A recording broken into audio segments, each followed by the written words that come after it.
Hi, I'm Pastor Michael Schmidt. Welcome back to Summer Bible Study. Today we are looking at Ruth chapter 1, verses 1 through 5. Not a big section that we're looking at today, but as you'll hopefully see over the next few minutes, this section is jam-packed and really sets the background for a lot of what is going to happen. It really sets the stage, perhaps is a better way to put it.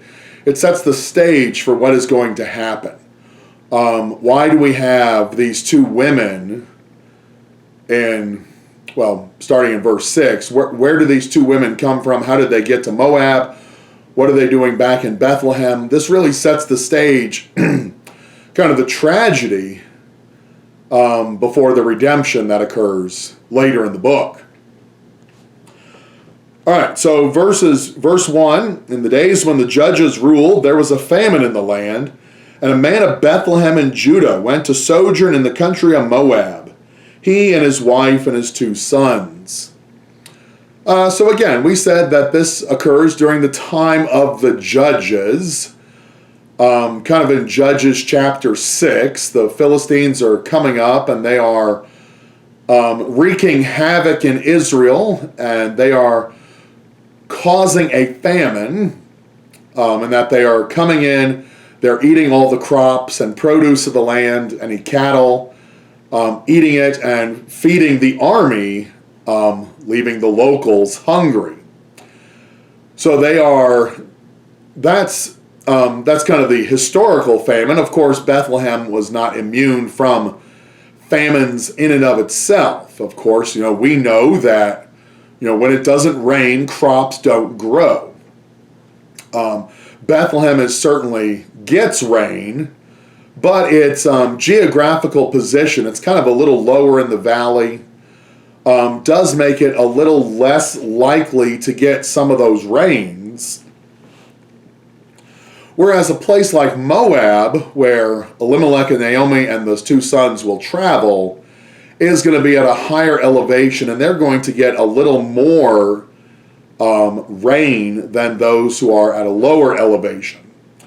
So Moab is less susceptible to what we call natural famines because of a lack of rain, whereas in addition to that, Moab is also not subject to the Philistines who are coming in and ravaging the land, and thereby causing this man-made famine that is affecting Bethlehem.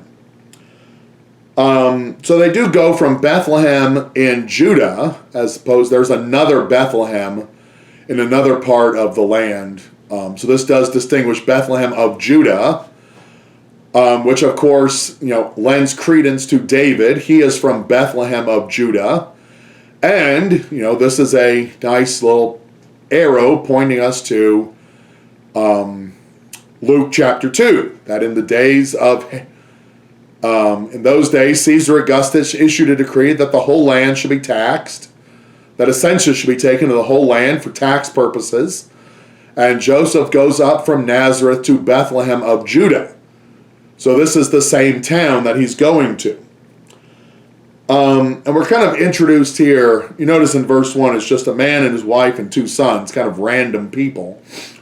So we're kind of building details slowly here as we go into the opening verses of Ruth. So they go there to escape the famine. In the past, in biblical times, when there's a famine, the people normally go west. So Abraham goes into Egypt during a famine in the land. Jacob and his sons go down west into Egypt during the famine. This time, though, Elimelech and his family, they go east. They go the opposite direction. They go east to Moab. Now that could be a geography question, that Moab was closer. It was 100 miles from Bethlehem, but it may be a little closer and easier to get to. But there was also the military reason, is that if they went west toward Egypt, they would run into the Philistine army. So they are kind of weighing their options here as which way is the best way to go. And you can probably at this point say that they went to Moab with the intent of staying there for only a short time. That they went for the purpose of avoiding the man-made famine that was happening in Bethlehem. And they figured that, as soon as, ultimately it'll be Gideon who rises up and drives the enemy away. As soon as that happens, then Naomi and Elimelech and the two sons will return back to Bethlehem. If not after that, then definitely on the 7th year, which would have been the year of Jubilee. So they pack up and they leave, but they also kind of put their inheritance, their plot of land, into the hands of someone else. They leased it out. Obviously when you're being oppressed by another land, then you're probably not getting a great rate for that lease, but they lease it out so it's taken care of. So if they don't return back when the enemy is driven away, they will definitely return back at the appointed time, the year of Jubilee, when all the land reverts back to its original clan or original tribe holder.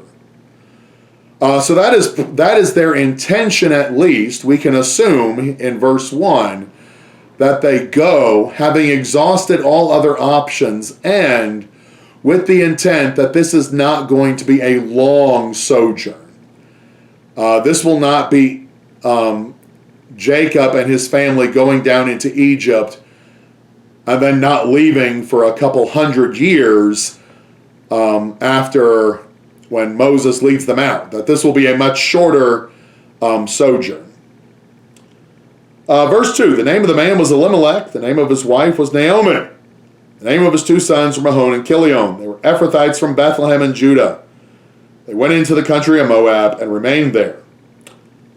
Let's go to verse 3. But Elimelech, the husband of Naomi, died. She was left with her two sons.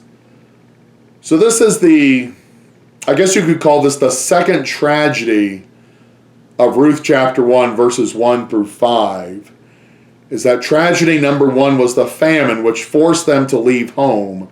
Tragedy number 2 is Elimelech dies. Why does Elimelech die? We don't know his cause of death. It's not listed here. Nothing is explicit is listed here for his cause of death or for Mahon and Chilion's cause of death. So we're kind of left to just speculate.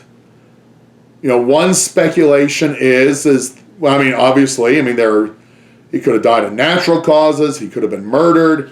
There could have been an accident, a farming accident. It could have been some other accident. Who knows what happened? He fell off the roof. A piano landed on him. Who knows how he died? Why did he die? I think our natural knee-jerk reaction is to say that this was the number of his days. His days had been fulfilled and they had been completed, and it was just his time to go. A reason that we don't really like to talk about is one of God's judgment. And we can apply this to Elimelech, and we can apply this again to Mahon and Chilion in a moment.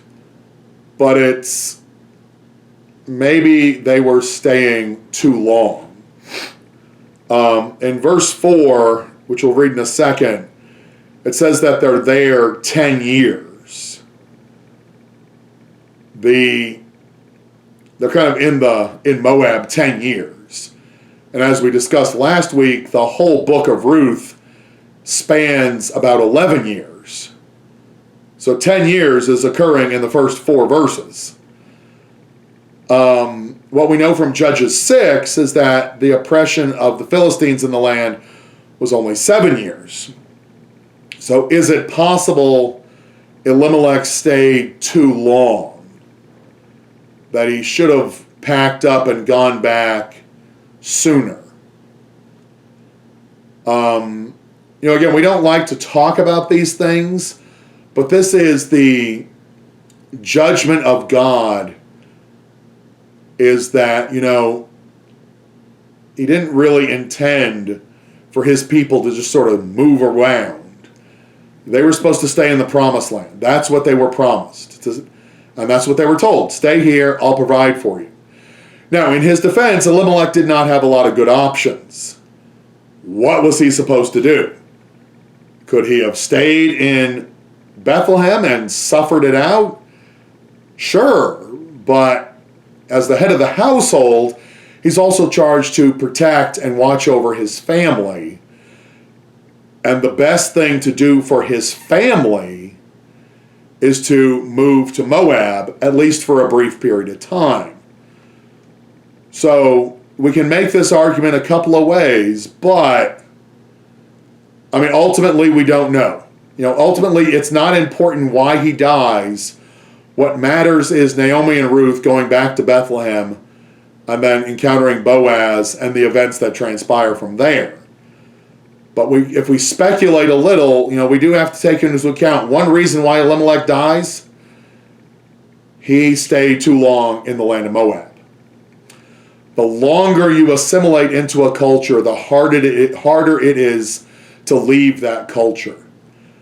At the end of the exile, after 70 years in Babylon, in Ezra and Nehemiah, when the decree is given by Darius, that they can go home, a lot of people pack their bags and say, let's go. Other people say, we kind of like it here. Let's stick around. Let's stay. Why leave? Now, ultimately, that will is how we get the wise men to follow the star and then know that something's happening, and they know that something happens from Old Testament prophecies, which they have access to because of Jews in Babylon. But, we do see that they were kind of told to go home, and, they didn't really want to go home. When we talk about refugees from war-torn countries, there's really, the idea is that they would go home after the war is over. And yet we see that doesn't always happen. So once you assimilate into a culture, no matter what that culture is, it's hard to leave. Once you build a house and plant a vineyard, it's hard to walk away from it. Does Elimelech face that problem? Is God punishing Elimelech for that? If we're reading the book of Job, his friends and his wife would say yes. We don't know, but it does have to be taken into consideration that maybe Elimelech's days were numbered. Maybe he stayed away too long, and this is God's way of saying, "Hey, get out of here.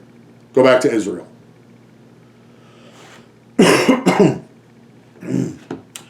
Verse 4, these took Moabite wives. The name of the one was Orpah, the name of the other Ruth. And they lived there about 10 years. So Mahlon and Chilion marry foreign women. It seems to happen shortly after the death of Elimelech. That's kind of crucial, because was Elimelech being faithful in preventing his sons from marrying Moabite women? Now this is crucial. There is not a prohibition against marrying Moabite women. There is a prohibition against marrying Canaanite women. That is prohibited. Canaanite women, off the table, don't do it. Moabite women, it's not the best, but it's not prohibited. So Elimelech may have been a hardliner in telling his sons, no, you cannot marry Moabite women, because we are going to find you Israelite women. We're going to find you women of Bethlehem. And, this idea is traces its roots back to Abraham. Abraham sends his servants back to his hometown, where Abraham started out before he went to the promised land. Sarah's brother and family are there. He sends them there to find Isaac a wife. The same happens with Jacob. Jacob goes back to now Laban and takes a wife there from among kinsmen, from among common people that they are associated with. And this warning against marrying foreign women, or particularly unbelieving women, is very serious and something we should really take into account today. Now, and you can make the same argument Mahlon and Chilion were probably making to Elimelech before he died. There aren't any Israelite women because we're in Moab. We got to pick what's here, because by the time we get back to Bethlehem, all the good ones will be taken, and we'll be left with nothing. People today can say, well, there aren't a lot of Lutherans. Lutherans are getting hard to find. We are facing a number of population decline. We're facing a church decline. We're facing a demographic decline. Marriage is hard, so it's hard to find Lutheran Church, Missouri Synod spouses. It's hard for women to find men. It's hard for men to find women. In any age group, it's just very hard. And so Mahlon and Chilion are facing a very common problem today is, who are we supposed to marry? Because we don't really see anyone around that we can marry. Elimelech may have been holding a hard line. As soon as he's dead, there's no one to stop Mahlon and Chilion from marrying Orpah and Ruth, so they do it. And is that why they die? Are they punished for marrying foreign women, unbelieving women?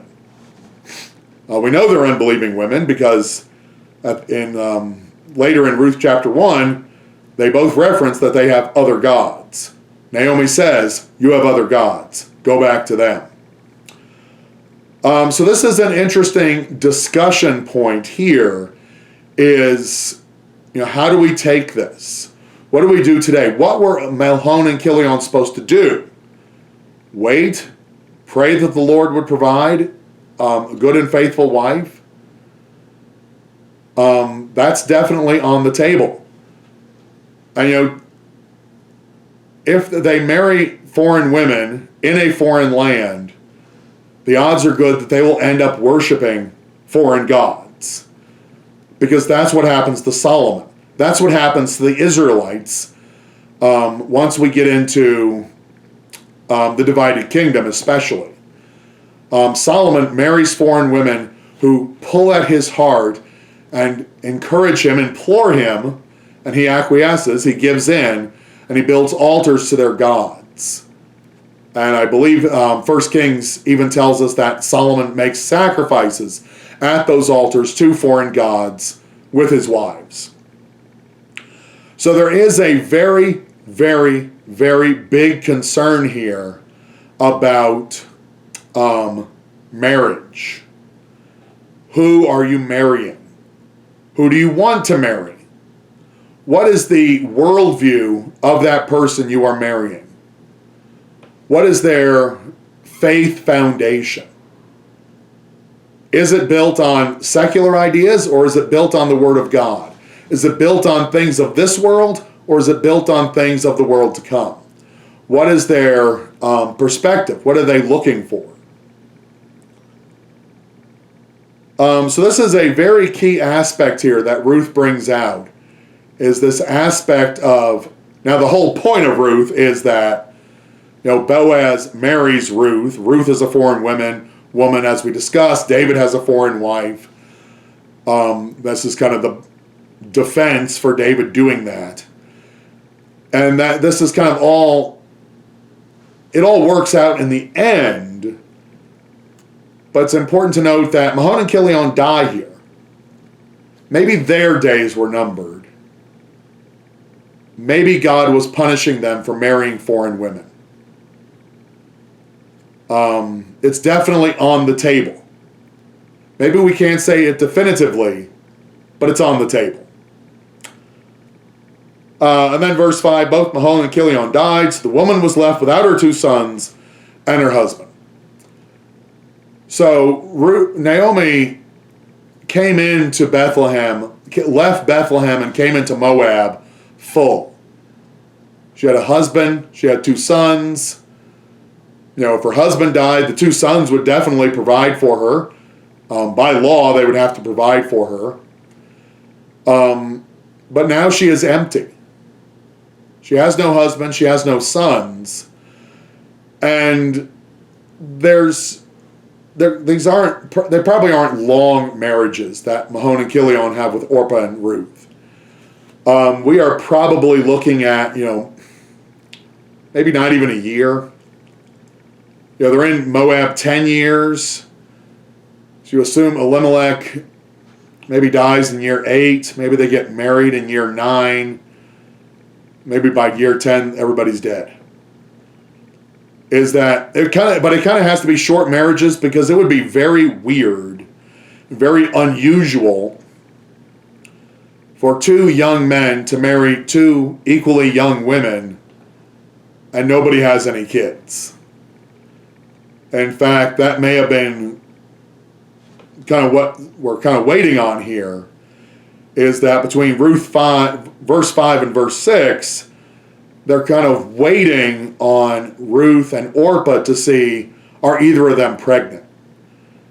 A son in the womb, a child in the womb, is still enough, a son in the womb is still enough to go back to Israel, go back to Bethlehem and lay claim to the inheritance. So there's definitely going to be at least a little waiting period, in addition to the period of mourning, that, are you pregnant? What's going on? Let's wait and see. And then, of course, eventually it becomes clear that neither Orpah nor Ruth are pregnant. So this really puts Naomi in a tough spot, because she has no husband and no sons, and by this point, presumably her father is dead as well. So she is completely on the mercy of going back to Bethlehem and finding a redeemer. Orpah and Ruth, it's a little different, but they have been essentially given away into the household of another, Mahlon and Chilion. They don't have a lot of options either. They could go back home and re-enter the marriage pool. Maybe they would be advertised as slightly used because they had been married, and those marriages were surely consummated. But they're in a little different position than Naomi, but not much better. But this is really the dire straits here in Ruth chapter 1, verse 5, is how bleak a future Naomi has. How depressing her future looks. Added on to the fact that she's in a foreign land. If she was in Israel, she would be protected by the laws, and she could work within those laws regarding widows, regarding marriages and households and inheritances. But when you're in a foreign land, those laws don't really apply. If you die in Canada, your American rights don't necessarily apply. Because you're out of the country. Can't help you. So, this is the bleakness of Naomi's picture of how sorry it looks. So if you have thoughts or comments on this section, be sure to send me a message or let me know in person or however you prefer. Next week, we'll continue with the rest of chapter 1, beginning with verse 6 and going through verse 22. So definitely look for that next week, and we'll talk to you